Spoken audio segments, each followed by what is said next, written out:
Outspoken Podcast. Sometimes it's so easy to complain. It just feels like happiness comes and goes like a summer rain. It's ever so temporary despite those blessings that indicate the contrary. And it's easy to speak about the things that go wrong, disregarding the good that our focus should be on, momentarily forgetting that it's all destiny, and what's meant to be will be, so we should deal with it patiently. But it's easier said than done, and sometimes I find myself worldly strung, deluded by his temperance. Impatience takes control, it all just feels so long. What I don't have sits heavily at the forefront of my mind. I ignore that breath that just left the chest. The test leaves me vexed, I'm tired, so when comes the rest? The prophet, peace and blessings be upon him, told us to look to those less fortunate, and yet in times of hardship we just ignore this. Enter my little brother. As I sit alone and pointlessly scroll through my phone, he enters the room and I greet him with an unpleasant tone. He doesn't acknowledge it, he just enthusiastically asks how my day's been. I look up to see his infectious smile. All of a sudden it all doesn't seem so bad. I forget why I was mad. I hate the prospect of seeing him sad. For a second I contemplate everything that he's been through. I compare it to my situation and it's nothing compared to what he has endured, and despite all the pain and the difficulty, he just deals with it quietly. Not a word of complaint in moments of frustration, from youth or young child to adult maturation. Test after test and he bears it with patience. Smile on his face because he's truly amazing. May God bless him, his strength and his patience never fails to amaze me. He's a living embodiment of gratitude, with an uplifting attitude. You'll feel the same if he sat with you. He leaves a smile on the faces of everyone that he meets, employing the kindest tone when he speaks. He's the best friend I've ever had, the best friend I'll ever have. When no one else cares, he's there. When all falls on deaf ears, he's all ears. When the devil taunts with manipulation, he points out my obligation. He doesn't even need to hear the adhan. It's like he just knows it's time to pray. He knows prayers where I rid my woes. Truly, God, it's been a blessing to watch him grow. We have a bond beyond compare. The videos and pictures are not false representation, merely an accurate indication of the relationship we share. And words cannot express how much I care. The moment I started to truly believe in God was following his heart surgery. Touch and go, tears in the eyes of my family. He was in a bad way and I'll never forget the day. Just a boy, but my heart was in tatters. My mind was scattered. Mummy sat by his bedside nightly and watched him fighting. No other situation I've been through was frightening. Mummy stayed strong going through it alone. The doctors told Mummy he wouldn't make it, but Allah had different plans. I've watched him grow from a little boy to a big man. All praise be to Allah, everything is by his decree, not the man-made machines. He's now 23 and I repeat, words cannot express how much he means to me. So this is a reminder to me first, to remain firm in faith for the time that I spend on this earth. In times of hardship, I let frustrations cloud my judgment and I almost forget that this world is nothing compared to the life of the next. Everything we go through here is a test. So my people, just be your best and let that faith beat firm in your chest.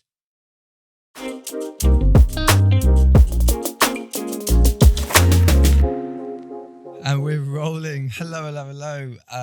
Annotate, thank you so much for coming on to Outspoken and banging it with that first piece. That was an absolutely incredible poem, man.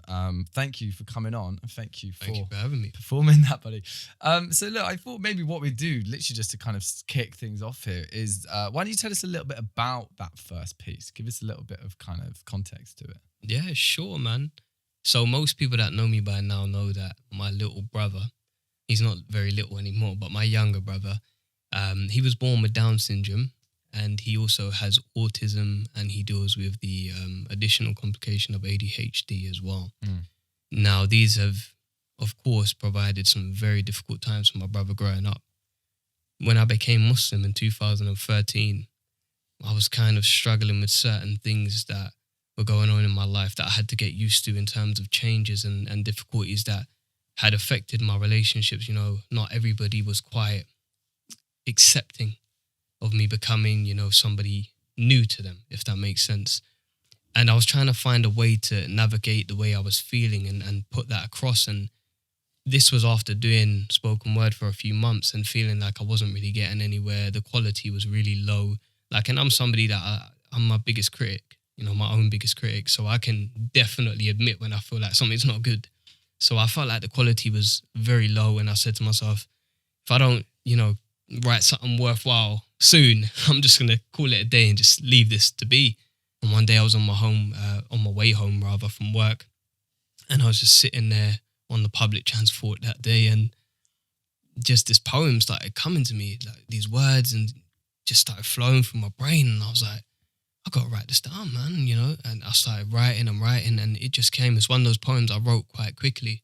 You know, a lot of my poems, people that know me know I spend quite a bit of time refining them and whatnot. But this poem, because it was from the heart, it just really meant a lot to me, that it just came. And basically the reason why I wrote it was to kind of show how I needed to be in terms of my gratitude, that despite the difficulties that I was facing, the changes, you know, the relationships that weren't as strong as anymore, or people that were kind of leaving my life, I needed to understand that I still had to be grateful for the fact that I was blessed with this faith, because obviously for me, it was the biggest moment of my life, changing faith. And obviously after being from a different faith, and, you know, and having that faith in my household and so on and so forth. And so what I wanted to do is structure this poem in a way that it not only detailed my gratitude for my faith and for this change, but also the person that has been an embodiment of that quality his entire life. So I wrote it with an idea of showcasing how my brother has been that person for so many years, that inspiration for me, showing me how I need to be, the quality I need to have. I need to embody that. And that is pretty much where the poem came from. And that day was just, it was a blessing to me, because it was the first poem I think I wrote that was good. If I'm honest with you, I feel like a lot of my other content before that was really poor. And that was the first poem where I said to myself, okay, you've done a decent job here, man. Really happy with how it kind of came out. And yeah. So you kind of said there that this one almost, like you said, you were on the bus or something, and it just, the idea came and it kind of flowed out. So is that like, how often does that happen to you when you're kind of in that creative space, that you kind of your first, like you just get a buzz of ideas and a piece just flows? Is that something that's kind of common or less so? Yeah, I'd say it's common. With me, the interesting thing with me is that I take quite long to finish my pieces. So the inspiration will hit me and I'll be like, yes, I've got to get these bars down. So what I'll do is I'll have these lines that I come up with that I think are just sick lines. And I'll just start putting them onto a memo, or either on my laptop or on my phone, wherever it be. Put them into this memo and I'm like, okay, these are some sick bars, man. Now I've got to structure them. It's the structure for me that's always the challenge for me, to make sure that whatever it is I'm writing, with the level of intricacy I try to involve, and also the lyricism, the wordplay, it's got to make sense with the content. I'm not one of those guys that likes to write just to show off I've got this ability, I can write wordplay and that, because most people can. That's the reality. A lot of people can do wordplay. But for me, the challenge I set for myself is that, okay, Liam, you can do, or Annotate rather, as most people know me, you can do wordplay, but can you make it make sense? Yes. Is it good wordplay? Is it structural with the piece? You know, does it have utility? As my friend Tommy A-Man Evans will always say, you know, when he was advising me, you know, does it have utility? So for me, that's always been my own challenge, is making sure to tweak it and turn it into a piece that makes sense. And it's not just there to show off and be like, oh, I can write. So inspiration definitely comes to me often, but in terms of finishing pieces, that takes a lot longer. Yeah. No, I think you make a really good point with kind of wordplay there, because obviously lots of poets have completely nailed the wordplay stuff. But yeah, you're right. If it's kind of in there and it's really only serving a purpose of showing off, yes, it is impressive, but there's not too much depth to it, right? And it's kind of a little bit of a shame to kind of see so clearly how something was written just to perform, right? You know, it's kind of like you can kind of see behind the curtain of their mind. So I think that's a really kind of great point you make there. So yeah, it's one of the things I find really impressive with your work is your kind of ability to memorize your pieces, because they're very intricate. Yeah. So I kind of makes sense you saying that they tend to take you a long time because they're very detailed and they're like granular, right? And the kind of way a sentence can flow from one to the next can be, if you were reading that and let's say you had it on a page in words for the first time, and you were told to just read it out, it'd be really hard, right? It's because you know the rhythm, you know the way it kind of goes. So would you, where am I kind of going with this? No, what I was going to say is, how do you go about the process of memorizing a piece? So for me, what I tend to do is I actually say the piece a lot. So, I mean, constant repetition. I think repetition is key. So what I'll do is I'll pull out my phone, because that's usually where I tend to have my poems stored nowadays. It's just easier for me and more accessible. So I have my poems in my phone and I'll just read over them. I'll read over them constantly, keep reading over it. And once I start to feel like it's coming together while I'm reading it, and I can kind of tell what line's going to come next, that's when I say to myself, okay, it's time to start practicing without the phone. The first few attempts always bother me, because I'm always like, I know it, but it's not allowing me to say it out loud. But after I say I've done it about 10, 15 times, I'm there. It's there. I've memorized it, and I just go from there, perfecting it. Then I start tweaking it, making sure it sounds right. And if I feel like there's a certain word that doesn't really flow the way I'd like it to, then I'll take that out, and so on and so forth. So even at the process of memorizing it, I still haven't finished the poem. I'm still refining it. I'm still making sure it sounds good, still making sure that every word fits with the poem, has its purpose in that poem. So that's always been very important to me. Would you say you're one of those people that kind of thinks a poem is actually never finished and that it can always be tweaking? Or do you kind of get to the point where you've really thought about every little detail so much that you kind of seal it up and be like, okay, boom? Or like maybe after you've done a live for the first time, it slightly changes. I don't know. What's your like approach? Yeah, this is why everybody says I'm my own biggest critic. They agree with me. Like, I say it myself, but they all agree with me, like the likes of Yasmin Ali and so on and so forth, because I always say to them, by the time I've written a new piece, I don't really like that piece anymore, the one before it. I mean, it's all right, but this one's a lot better. And that's because for me, and back to your point about refining it and feeling like it's not necessarily always finished, that is the case for me. I always feel like once I performed it a number of times and I listen back to it, this could have been better. I could have done a better job at telling this part of the poem. I could have done a better job of making sure this rhymed better, or this sounded better, or the quality of lyricism was stronger here. The wordplay, it didn't really work there. I could have gotten rid of that. You know what I mean? And but it takes listening back to it a lot of times. And obviously, because sometimes our ego tends to try and get in the way of looking at our work and being honest with ourselves, that I get a bit gassed in the moment, and I'm like, okay, it's kind of a sick piece. But it's not until I sit down and reflect, and I'm one of them guys that I listen to my pieces a lot, especially when I've recorded it at the studio. Obviously, performance-wise, not so much, but when I've recorded it at a studio, I'll listen to it countless times. And it's not because I want to hear myself, because, you know what I mean, that's a bit mad, but it's because I genuinely want to know what it's like for other people. Is this something that other people are going to perceive in the way that I'd like them to perceive it? Does it sound good? Is it honestly the best it could have been? And there's genuinely been times, I won't mention the occasions because I don't want to bait myself out, but there's definitely been times where after I've finished up the studio, track's done, about to go online, I'm like, man, I wish I could have changed that one part. Yeah. So, no, but I mean, it is good. I think it's a testament to someone that really has a invested in interest in their art form and kind of really, really pushes for your best the whole time. So it totally makes sense. One of the other things I wanted to kind of know about is everyone has their own way of doing this, right? Everyone has their own kind of style. People take a lot of influence from things like music or rap or whatever.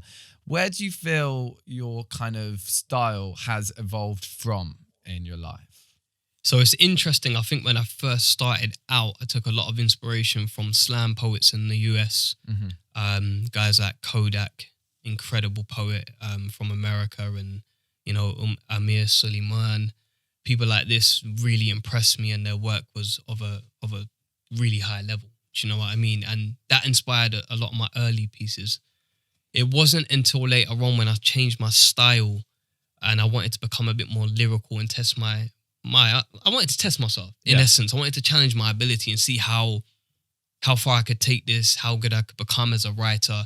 And that meant improving certain things that were missing from my poetry before. So the likes of wordplay, I had none of it really. I mean, it was there in very limited quantities.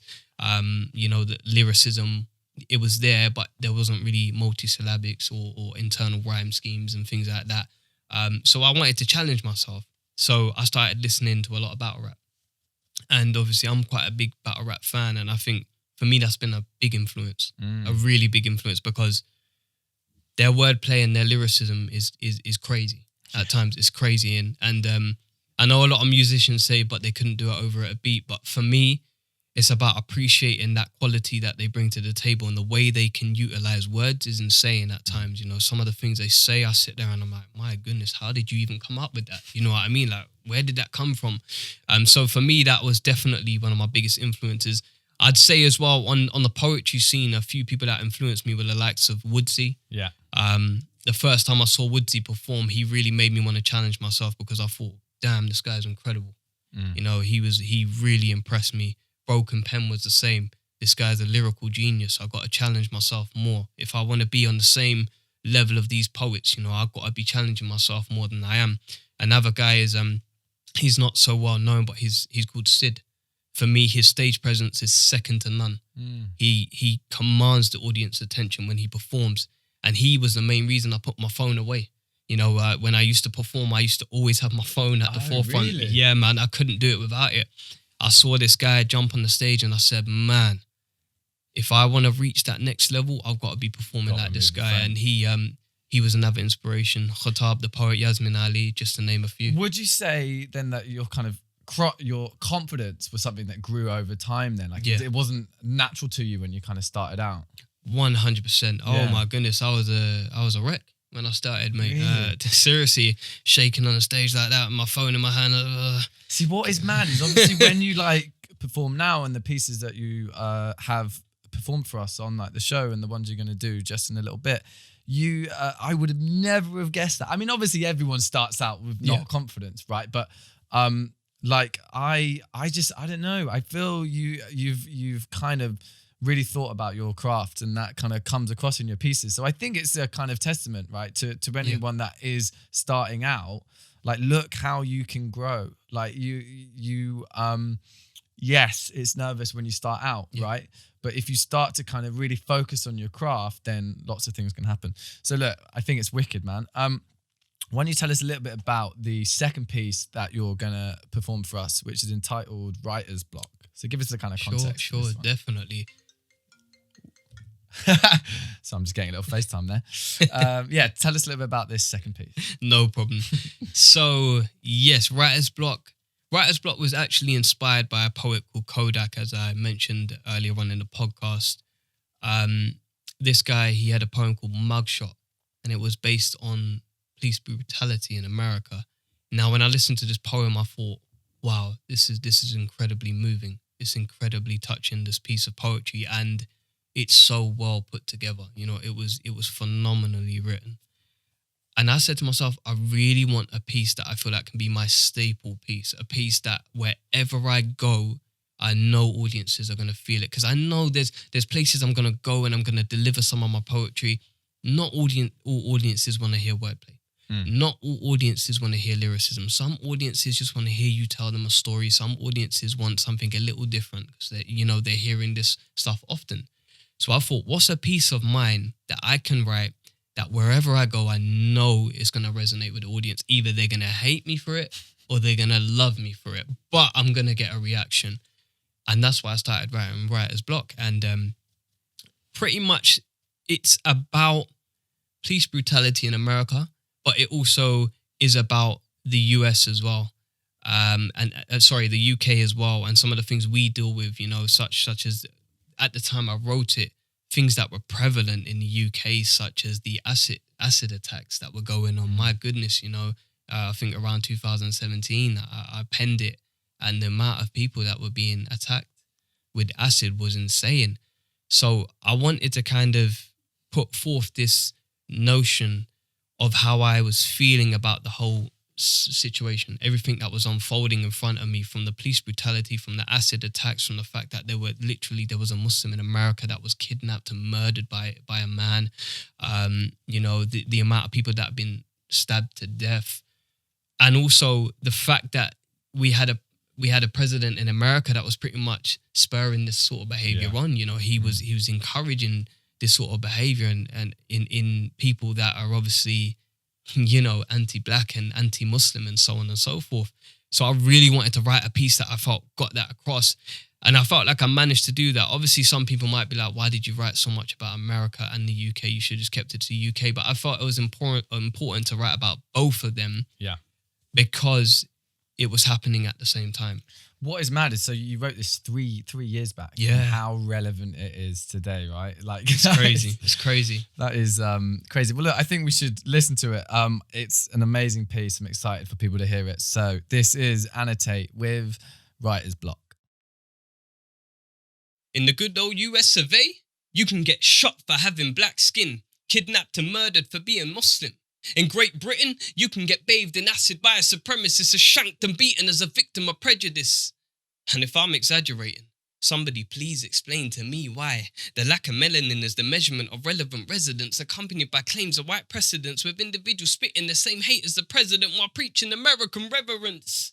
Like, no blacks, no Muslims, no Mexicans. But growing up, I was taught that diversity is a good thing. Yet I hear him screaming, you don't belong here because of your skin, colour, or your faith and religion. So what is living when this world is a prison? But hold on, wait, I'm half white. So does that mean I'm at least half entitled to white privilege? Maybe life would be all right if I was all right. I mean, all right if I was all white. Like, what about those equal rights? Like, I just want to know why a man of colour or Islam is harsher vilified than a white man that commits the same crime. When I was young, I used to wonder why they said the truth hurts, until I discovered how Malcolm and Martin returned to the earth. And these days when I think of the KKK, I'm reminded of Britain First. And I'm wondering what would happen if Muslims organised a protest outside of a church. I mean, I'm unsure what's worse. The fact that in some parts of the US, the KKK still operate, or that in the UK, Britain First are free to incite violence through hate. I should probably try not to be so biased to my black side. But I just want to know how many CDs it takes to end a person's life. Honestly, I just don't want to see any more black people choked to death on the justice system. And I'll admit, I'm scared of the day I have kids. And my son comes home from school one afternoon, runs upstairs to his room, goes on the internet and brings up Google. Then shortly after runs back downstairs and says, Dad, today I discovered I should keep it a secret. I pray 5 times a day. And when I ask him why, he replies, because I'm the media's definition of a terrorist. You see, it's funny because the definition of terrorism is the unlawful act of violence or intimidation, usually against civilians in the pursuit of political aims, which is why I find it insane that the media uses Islam to define what a terrorist is. But since we all fit the stereotype, let me be the first to say, please, terrorist, don't blow us up with your clock. And apologise for following a book that says killing one innocent soul is tantamount to killing the whole of humanity. And while we're on the subject, just wanted to take a moment to say, humanity, we're all praying for you. I know you haven't been doing too well since neglect forced empathy to commit mass suicide. Like, how many times can humanity be subjected to genocide and still be expected to survive? And it's ironic how the paddock only holds men like Stephen within the frame of mental health and historical reasoning. And considering labels of race and religion specific, it would be a complete injustice for us to refer to a white Caucasian male that guns down 59 innocent people as anything less than a terror, I mean, mentally challenged. So what does it mean to have freedom of speech? And so many of us aren't really free to speak. With the objective being to nod along and abide by whatever it is the media and its propaganda teach. Like, Muslims are terrorists and all blacks are violent. Like, I can't breathe, but you better remain silent. Like, apologise for crimes you didn't commit. Like, I'm sorry I'm here as a consequence of war. Like, I'm sorry I fled my country in hope of a change. Like, I'm sorry for declaring we all bleed the same. Like, I'm sorry this is my colour of skin, and I'm sorry growing this beard is obscene, and I'm sorry for labelling myself a human being, and for claiming that the actions of the minority should never reflect that of the majority. And this is what I write. to be a voice for the voiceless in a time where it's easier to voice less. And the truth is the easiest way to get writers blocked.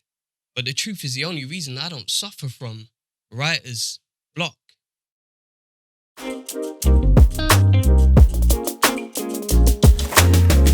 Oh, so there we go. That was Annotate with writer's block. I think it's absolutely incredible that was written 3 years back, and then kind of all of the lyricism and the content is ever relevant. So what a wonderful piece, mate. I really love that line at the end when you're like that you're trying to be a voice for the voiceless in a time when it's easier to voice less. I think that's kind of a good example of where your kind of lyricism and your wordplay does have utility, right? And I think you make a really good point. So one of the other things I kind of wanted to chat about, and this is a nice little segue we got here, but obviously in that piece you mentioned kind of the state of the media, and you yourself have your own podcast. That's right. Which is called Outspoken Podcast.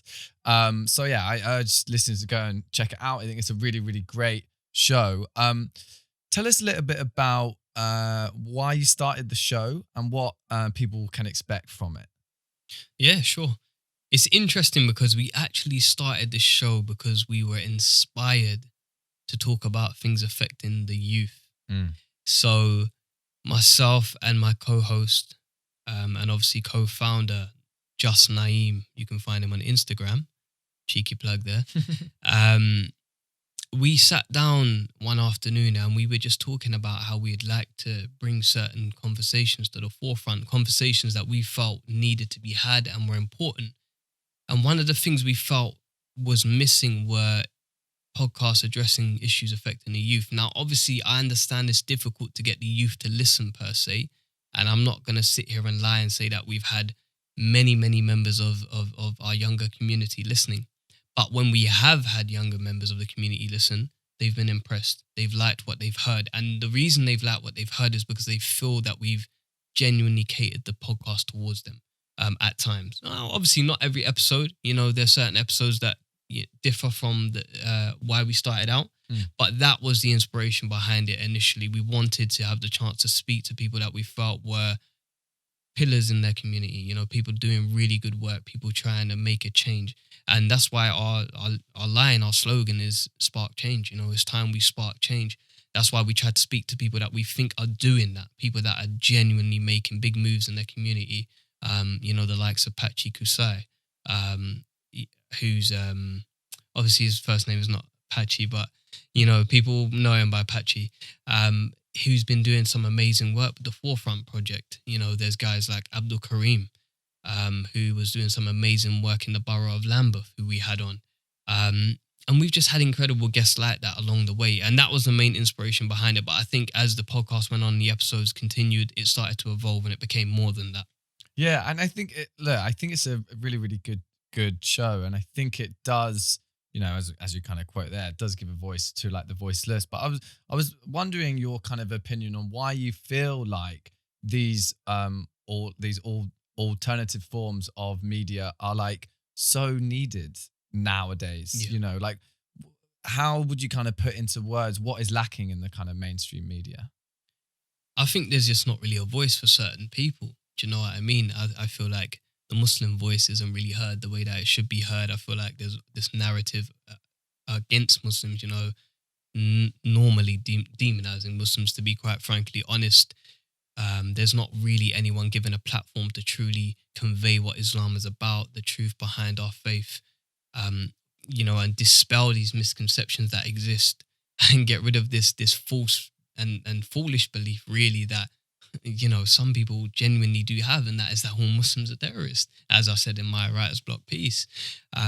You know, so things like that. And obviously, again, giving people, young people, we've even given the platform as well. You know, most podcasts, again, like I said, don't really tend to have too many episodes focused on the youth. And if they do, they're not really inviting the youth on. We've actually had young members of the community on the podcast. You know what I mean? We had an 18-year-old who came on and spoke about some mental health issues that she was having and how she was coping with them in a collective that she had joined. And we thought that was an incredible episode by the RTB Collective. You can find that episode on YouTube. And, you know, we've even had our co-host Yasmin Ali, her daughter comes to the studio sometimes, and she has the opportunity to share in the conversation with us, tell us what she thinks about the podcast, how we're doing, if we can genuinely reach the youth with what we're delivering at times. And she said that she's impressed by the way we deliver our content and she likes it. And obviously she's a young person.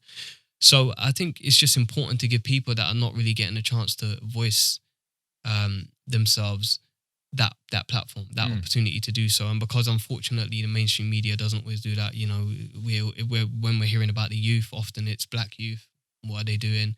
Criminality. You know, if we're hearing about Muslims, what are they doing? It's terrorism. So it's not. We decided that we wanted to give people a voice, a chance to speak and deliver these truths that the media doesn't want the world to hear. That's how I feel at times. I genuinely feel like the media just doesn't want people to see the positive side of certain types of people. And it's very rare that you see that in the media. It's very rare that you see a Muslim who's gone out to his community and been given food to members of the community. Him and his wife have cooked at home this food and gone out to members of the community and given it to them, distributed the food. It's happened many times, you know, or somebody that donates thousands and thousands of pounds because they want to support a cause, you know. But what you do here is, okay, a Muslim's done this, you know, a Muslim's been involved in this negative crime or this negativity. And even when you see the headlines, you know what I mean? They differ, don't they? Largely, you know, a Muslim does something or a black person does something, it's very negative. You know what I mean? Even when they've been killed. And they always mention race, religion. There you go. Whereas if it's a white man doing exactly the same thing, they mention their age, right? There you go. Exactly. Or that they have mental health issues. Yes. Yeah. So it's well, look, I think what is you know, we obviously live in some kind of strange times. Definitely. But one of the slight benefits that I would say of the kind of modern times is, you know, the kind of entry level to being able to set up your own podcast and actually kind of build a platform from scratch, which has the ability to do exactly what you've just done. I think that alone at least can give us some kind of like hope, right? It's because that simply wasn't really possible like 20, 30 years ago, right? Like the kind of, you would need so much equipment and stuff, whereas now you can kind of do it. And I think, no, it's really great. What you've done about 50 episodes or so, right? You've really done a lot. We have done quite a lot now. So there's a wealth of content out there. And I think it's kind of great to see a platform which, you know, everything starts from nothing. Yeah, right? exactly. And it's kind of great to see what you guys have turned it into. So yeah, massive congrats on that. And I urge people to go and check it out. Okay, cool, man. So look, we've reached the part of the show where we're going to do the cheeky 155 challenge. Now, this, we never really know what's going to happen with this, but let's play 155. 155 is the part of the show where we challenge our guests to a quick fire free write. The rules are as follows. You must pick one word out of that box right in front of you and write a piece all about that word. You have got 1 minute 55 to complete this task, after which you, Annotate, solemnly swear to read it out loud. Do you solemnly swear to read it out loud? I will do so. Okay. So look, we've had a bit of a mixture with the words. Some of them are proper random, right? Don't expect like they're all like deep and like easy to kind of come up with. Some of them are proper random. But all right. The other thing to kind of mention just before we pick out a word is you guys listening at home should play along with this as well. So get out pen and paper, get out your phone, send me in whatever you come up with at the end, and you have the chance to win yourself a word spoken mug. So I say, don't be a mug, win a mug. Right. So Annotate, why don't you give the little box a shake? It's a little word spoken box because I put a sticker on it, so that makes it a word spoken box. Shake it up. And take out a word whenever you're ready, buddy. I had my hand on it already. I was ready to go. Yeah. I was ready to go. All right, let's do this. Okay. Do I read out the word? Yeah, you can read out the word. Okay, the word is snail. It's a tough one. It's a tough one. I've never thought I'd write about snail. Okay, before. well look, you can feel free to have as much creative license as you want with this, man. So I've got I really should have thought more about this. Okay, cool. So look, we're going to put 1 minute 55 on the clock in just a quick little minute. Reminder, everyone, get out your pens and pencils. We're coming up with the 155 challenge. The word is snail. Bit of a random one. Ready, mate? Your time starts now. 155. Okay. So we've got Annotate going here with the 155 challenge. Now, again, snail is not a particularly good one. I will concede that. But I'm excited to see what we come up with. So, as always, I give a little fact about whatever the word is in this time. So, snail, right? You ready? The world's smallest land snail could fit through the eye of a needle. So that's small. And the recently discovered Angostopelia dominicae may be the smallest land snail ever found. It has a shell of just 0.03 inches tall. If you line 10 of them up in a row, they would all march through the eye of a needle together. Whoa. There you go. Lots of eye needles references there. So we've got the word snail. A reminder, if you're listening and playing along at home, that you can send in whatever you come up with and you get yourself a Word Spoken mug. We're just over halfway, buddy. Now, I will give you a little bit of time to kind of collect whatever it is, your thoughts, read through it once, and then we'll see whatever it is that come up with. I'm excited to see what he does here with this, the word snail. It's not an easy one. He can take it wherever he wants. We've got the dramatic music in the background. I'm expecting some sick flows here. I'm feeling sweaty myself. Like, I don't know. The word snail. We're getting very close to the 10-second countdown. I'm excited for this. God knows why I put this word in.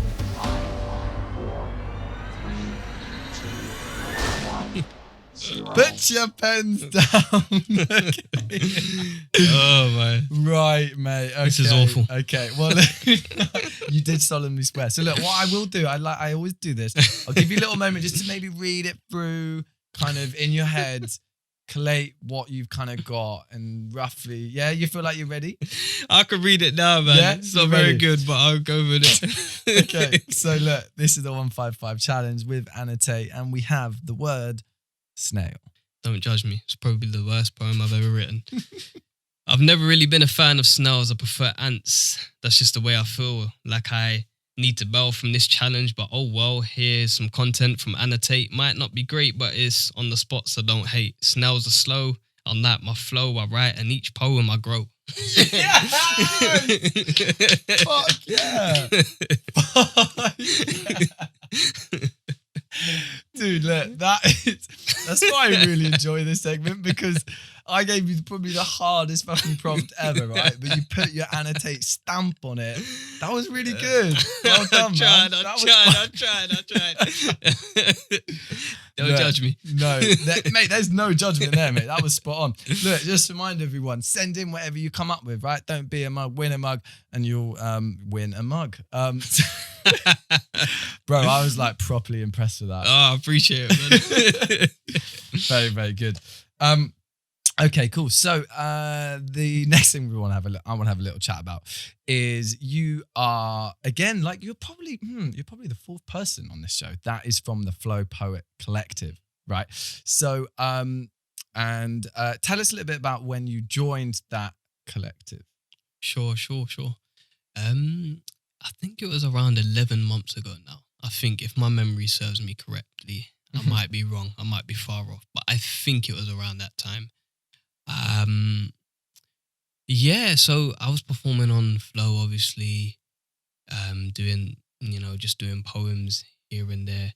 In fact, I think it was November 2018 I joined, not 19. Sorry, just to clarify and correct myself there. But yeah, so I was performing at Flow, obviously, and just sharing poetry not week after week, but every fortnight, because they have it fortnightly. I was sharing my poetry, and I was seeing these incredible poets just go up, and they were a part of this collective. There was 10 of them at the time, I believe. And I remember saying to my friend who eventually became a Flow poet along with me, I really want to be a part of this collective, man. I feel like, these are some of the best poets on the scene. There's a reason that Natalie Stewart has chosen them to be a part of this collective. Somebody that's an accredited individual, a person that's done some incredible things. I want to be a part of that collective. So it definitely inspired me to become a better writer, because I was challenging myself in order to sort of be on that level, in my opinion. Like, just feel as though that the quality I was putting out, the output was of a high level. So yeah, I joined. I think one day I went down to Flo, and I think it was Vala. Was it Vala? Told me that Natalie wanted to speak to me, and they had asked me to be there a little bit early.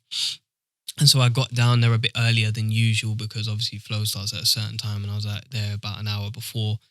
And Natalie called me over, and she just said, I like your work. I really like your work. And keep in mind, obviously, by this time I had been going a few months by now. Yeah. And I had heard from multiple poets, the likes of Vala, Yasmin, who else? I think Woodsy was another one, saying, when are you going to be a Flo poet, man? I don't know why you're not a Flo poet yet. You should be a Flo poet by now. And I was like, yeah, I'm hoping, I get that call soon, and, she's going to make me a Flo poet. So I think when that day did come, I was really excited, but I was also surprised. And taken aback, because it had been so long after people were kind of calling for it. There were multiple poets, saying Annotate needs to be a Flo poet. So because it wasn't happening, I was a bit like, it's probably not going to happen then. But when it did, it was really exciting for me, because I felt like it was an opportunity for me to stand among some of my favorite poets, people that I respect, people I think are incredibly gifted themselves, and showcase my poetry in front of an audience that I felt was very appreciative. I felt like the Flow audiences were incredible for the most part. Nearly every event I went to, they are phenomenal. Yeah, they are just phenomenal. Yeah, just unbelievably great. So it was just amazing to be in front of that audience, amazing to be able to have Natalie Stewart kind of guiding the collective.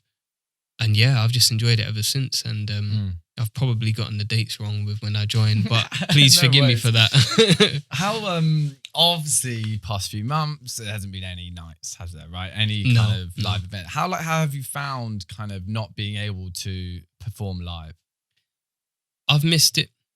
Definitely missed it. I think when you perform live, it's an opportunity to hear how the audience receives your new pieces, see what the reactions are like, go back and maybe tweak your pieces if you feel like the audience is not really feeling it. Because obviously, ultimately, I wouldn't say I write for my audience per se. I write for myself, but I definitely take into account my audience's reaction, how they feel about the piece. That's why I share it with certain trusted individuals. When I've first written those pieces, I share it with certain individuals that I think would give me constructive feedback, people that would be honest with me, and people that are not just going to go, oh, that was sick. For me, someone telling me that's sick is not good feedback.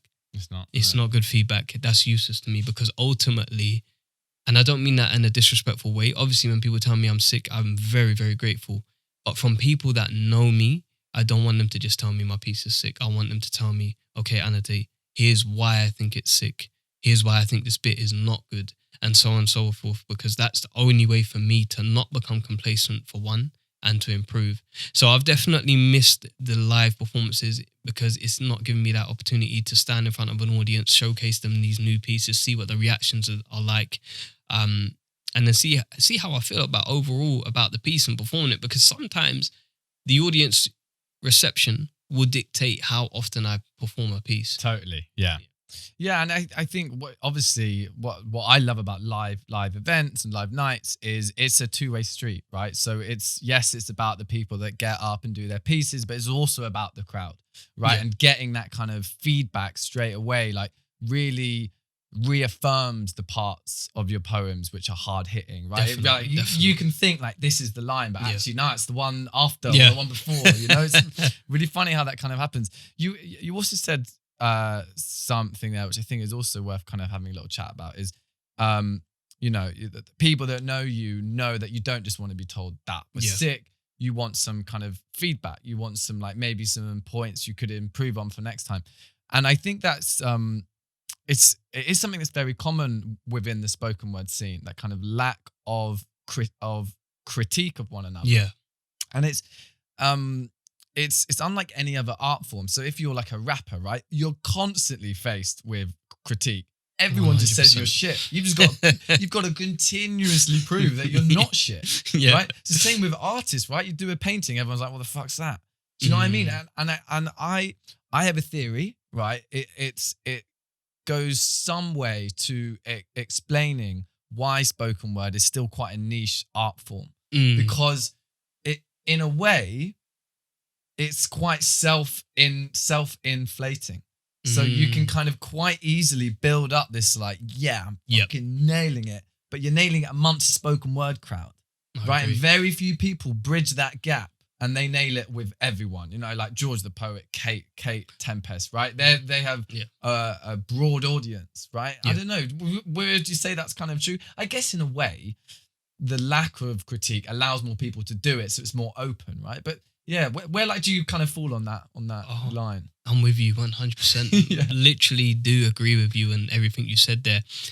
I think ultimately with the spoken word scene, unfortunately, it's very easy to become complacent as a writer. And the reason I say that is because I feel like most of the people you meet are going to tell you you're sick. Yeah. Most of the people. And most of those people are going to be telling everyone else that they're sick. You're never really going to go and have somebody saying, oh, that was dead. Or I didn't like that.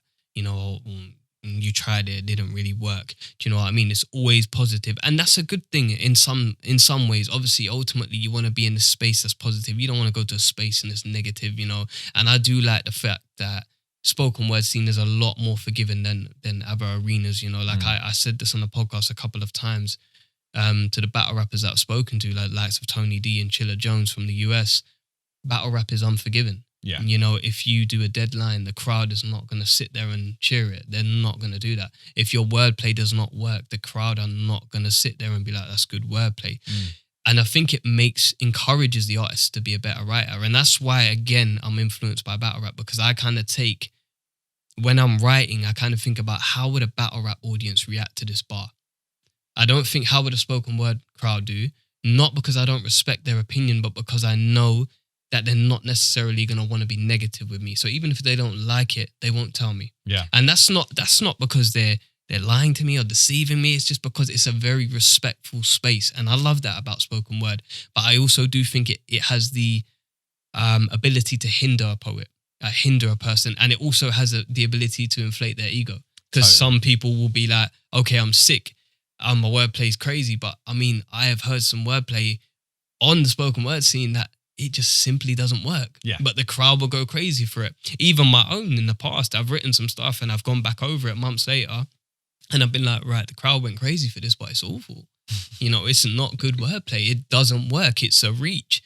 But unfortunately, you're not going to get that sort of constructive criticism from the audience. And I think it's been a blessing for me to have certain people that I'm around that do provide that for me. And, you know, Yasmin Ali is one of those individuals better known as YA Poet. She's someone that when I talk to her and I say to her, look, what do you think of this piece?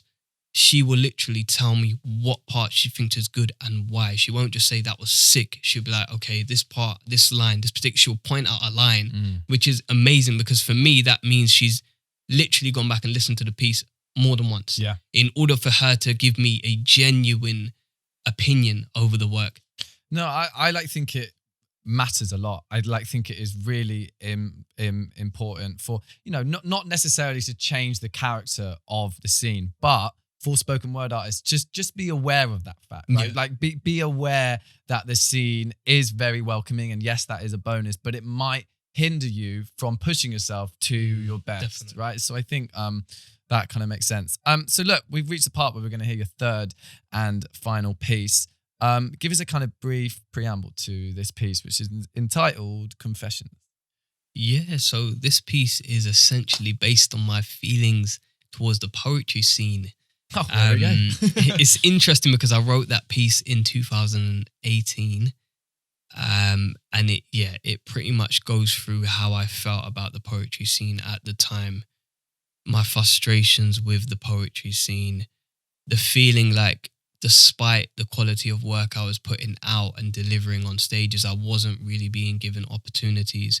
And I always felt a little bit like was it my openness that was affecting me from getting these opportunities, where people were a bit taken aback by the fact that I was so forthcoming with some of my opinions and some of my thoughts. And this poem is pretty much me saying, despite people denying me these opportunities, it does not take away from my work, and I'm still going to be writing at this level, and I'm still going to be showing why I should have these opportunities. Yeah. Well, look, you certainly do that. Let me just get that clear. Like, look, I can't wait for people to hear this one. Again, your wordplay, your lyricism is so on point, but also it has a meaning of power. So look, let's hear it. This is Annotate with a piece called Confession. How long have I been fantastic for? Fire Johnny's storm. Though it's no stretch to say I've largely been ignored, overlooked like I was Sue Richards in adjusted form. But here's the thing. Spider-Man, women and poets they've chose, you'll see they fit a particular mold. So if this is the nature of the beast, I should bell at the lack of beauty I see. Wherever there's envy, hatred extends from the seams, there's eyes on me. Ready for grand theft, they ought to be wasted. Two-faced traitors, but I stay courageous. Seek safety with he who rules over the angels. Don't be fooled by the hugs when they praise you. Enemies in the shape of friends, wishing they could plagiarize or page they rise to see the end of mine, conceit through a body of lies. These days, it's all in the eyes on Wi-Fi, and you would think I have flash drive. The way I'm aware of the iris is where the IR is usually sighted, and I can't decide if it's die in your rage or haters be blinded. I've been stifled in silence, knowing if I did convey this max pain in each verse, I see my reach take a huge hit and eventually burst. Hence I try to find a middle ground and deliver what works, but most don't agree with this work, so they tell me I'm good but won't give me the stage perks. The truth hurts, but maybe these factors mean my range is deceiving me, leaving me frustrated and self-sworn to secrecy. Like, forever hold your peace until I can see that I believe that it's thievery, feeling that there's no place in this scene for me. But I dream eagerly, and if hell was the antithesis of where my ambition is, I can't give the devil his wish as I witness the extent of his tricks. If I spoke in verse about how I used to live, you'd see it as evil. I had the most time speed dial, but only made the call when my mind was feeble. It took a paradigm shift for me to accept that my persona was see-through. So if those dark nights return, I'm Bruce Wayne with the suit and cowl on, I'll stand strong. 11 in the presence of where the Demogorgon spawn sprung, I won't run. Satan tried ambition, Robin, Batman, I embraced that face off and wage forward. A change ordered like Cage and Travolta with traits altered. My detractors. If my detractors concern themselves over my next moves relentless, prepared to vent with anger, offensive, verbal, attentive, with a condition horrendous, I'll welcome it. Let them send for my head their Konami extended, without the Metal Gear Solid, just an agenda to bring about Annotate's ending. Like silent, he'll stay if we send him a message. No need for the violence, just to being advised against. Like, I can't speak my mind and fess about how my life at times is stressed. And as I assess the mess, I try to remember the ways in which I am blessed, but find it sick how we obsess over everyone else while losing sight of ourselves in this world where people just love to slander. Jaw then peel off, embracing the culture as cancer. I would get out, but still believe there's an us worth fighting for. So I cement that point with a pause. Semicolon, as I wait for the backhanded applause, suggesting they agree with the cause. When really informed, they'd rather air my dirty laundry like drawers and leave me hung out to dry as Jekyll and Hyde, like how they embrace this arrogant pride. But I'm full of spirit, with intent that's soul caliber, star quality that's too much for these mean folk like supernova exposure. Determined opposers get the scorpion like, get over here, till I witness their chains broke for a portion of closure. All you haters did was strengthen the resolve in me, winter soldier, lyrical sub-zero but colder. The saddest of you will still tear at me with eyes on the future like a crystal gazer, a palm reader or a mischief maker. But savor the statement. How can you play your cards right when I don't believe in superstitious arrangements? I consider it graceless you believe there's ever a reason for all of this hate, and I'm never deflated. You jokers, I'm a walking phoenix and this a gambit reaction. Where we kaleidoscope me as like a hopeless meme, a bad idea I mean. How are you hoping to succeed by living through me? I carry cranium currency, and I'm currently capitalizing on my capital.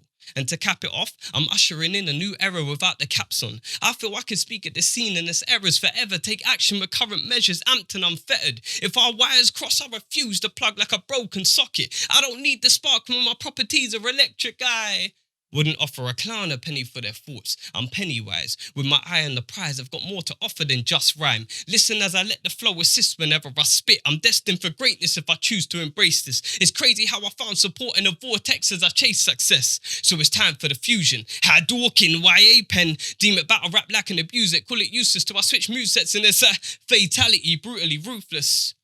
But still, I'm curious. How do a Ken bar be neglected? If it isn't Dreamhouse reflective, it isn't effective. But these bars wouldn't go over your head if you weren't evading the sweat like Duck, Duck, Goose. I'm a hair razor in truth. Leave you in shock as you muse, wondering how this level of doubt hasn't seen me throw in the towel. This is Miles Morales versus Fisk and the Prowler. My appreciation for this is innate sideways, it's boundless. I got a team around me that won't allow me to cower. If 15 minutes is power, then multiply by those in support that surround me, it's hours. Now that's how you raise the bar and set a new standard.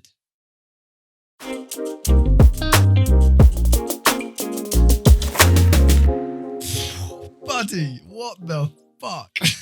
Like, look, I hope everyone listening, right? In fact, this is what I'm going to do to anyone that is listening. I urge you to go and listen to that again, right? Because there are so many levels and layers to that it's just worth doing that a couple of times, mate. That that must have taken a while to memorize, right? It did. It took a while. No, look, I think it's, I'm not just kind of doing the whole thing which we've just spoken about of like self-inflating each other for no reason, right? I think with that piece, like, it's justified, mate. That's fire. So look, I guess one thing is worth kind of noting is if you're listening to this and you kind of want to see the visuals and you want to watch this, so you can either watch the full episode up on YouTube or you can watch just the kind of 3 poems themselves. It's all up on YouTube. It's all up on Instagram. Go and check it out because that performance in the studio, like, guys, it was fire. So look, we reached the part of the show where we play Eyes and Ears. Love it. Eyes and Ears. Okay, that's for you. Okay, Eyes and Ears is the part of the show where we get a recommendation from our guests, something for our eyes to feast on and something for our ears to find blissful. So, Annotate, what have you got for our... Let's start off with our ears. Okay, so ears is a bit of a tougher one. I think something that people should listen to. Can I be cheeky? Go for it. I'm going to be really cheeky. I'm going to say, check out my actual confessions video. Okay. You'll be able to hear it accompanied by a backing. And of course, you'll see a video along with it. So I'm going to be cheeky and plug my content and say, please check out Confessions. I do think it's worth hearing. I hope that doesn't come across as arrogant. I don't mean it to be. I just genuinely think it would be something I'd appreciate people listening to and hopefully something people can appreciate too. Right. Vibes. Okay. So that is Confessions by Annotate himself. I like that. We haven't had that yet, but we can take that. Okay, cool. Then what have you got for our eyes? For eyes, I would say something that's benefited me recently, and obviously this is probably going to be more welcoming to certain types of poetry lovers and not necessarily all, but I would definitely say grab a copy of Suhaima Mansour Khan, better known on Instagram as the Brown Hijabis poetry collection. In my opinion, it's the best collection I've ever read, and I've read quite a few, but it is so accurate in so many ways in terms of just discussing some of the issues that Muslims face, and also, minorities in general. And her poetry is just so effective on the page and on the stage. There's not every poet, in my opinion, is able to deliver the same sort of quality on the page as they do on the stage. It's a really hard. It's very difficult. Even myself, I found that it's a challenge. You got to change up your poem. You got to really adapt it for the page. But she's someone that has done it in a masterful way, and I would definitely recommend everyone to check that poem out. But as I said again, it might not be for everyone because it is very political and maybe not everyone's into that. Cool. So just remind everyone the name of the poet and the name of the okay, so collection. it's called Post-Colonial Banter, Mm-hmm. I believe. And it's by Suhaima Mansour Khan, and better known on Instagram as the Brown Hijabi. Wicked, cool. Well, look, I urge people to go and do both of those things. Go and check out the Confessions video and also check out that poetry collection. So yeah, wicked, man. Thank you very much for that. So look, we are just about to wrap up. What we do when we kind of wrap up is kind of look to the future. So yeah, what I guess. Again, I think I've said this every episode, so maybe this is getting like a broken record, right? But the future's a bit weird right now, isn't it? Because we don't really know what's going on. But in terms of kind of where you want to take your art form, where you want to take your spoken word, what are your kind of goals for the future?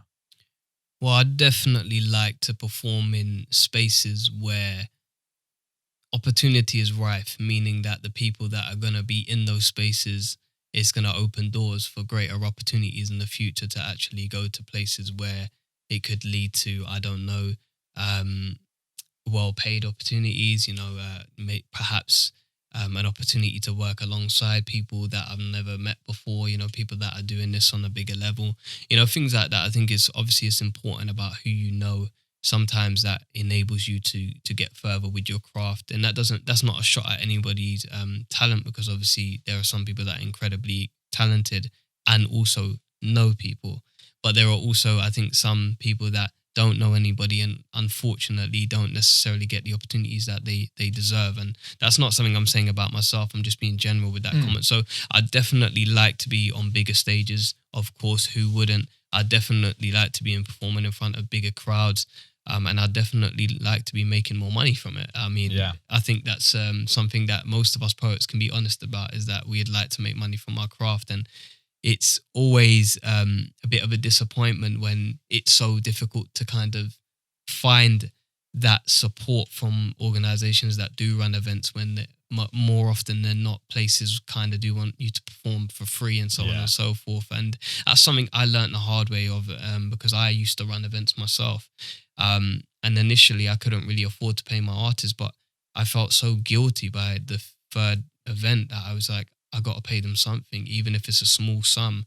And I think even a small sum is something, from what you're making. At the end of the day, I understand that the proceeds go back into making sure the next event can run, but your artists are, they're the reason why the event is going ahead in the first place. You know what I mean? So I definitely think it's important that organizations start paying their artists as well. So I'd like to be paid more. Amen to that, mate. No, do you know what? I think it is a good point. I think it's something which kind of, as a scene, we should start really having a think about, like monetizing this art form is tricky right now, but it's something we should all be thinking about because that's how it grows.